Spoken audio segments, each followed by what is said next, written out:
Ok. Alors, ce qui fait que tant qu'on a ça, de l'homme se résout à sous. Même dans le travail du Seigneur, c'est comme ça. Les choses qu'on fait avant, c'était la prière, c'était la lecture de la parole, c'était tout ça là. Quand il sera grand, il ne faut pas les oublier.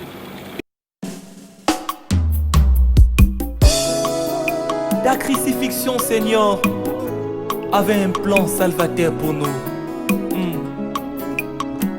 Cependant, ce sont nos souffrances qu'il a portées. C'est de nos douleurs qu'il s'est chargé. Et nous l'avons considéré comme. Nangoba Golgotha, Nangoba Golgotha, Nangoba Golgotha, Kolo Yesu kufelaki ngai.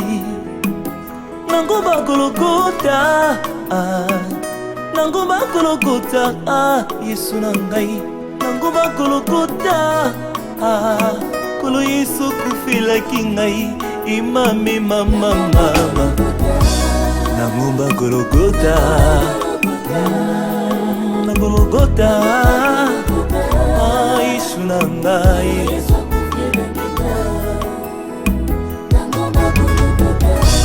Nangoba Golgotha, esika ya lobiko libemi na ngai. Yesu na ngai. Kobonga pe kobeba na yo na se na moi. Ezo dépendre na voisin nini avandaka.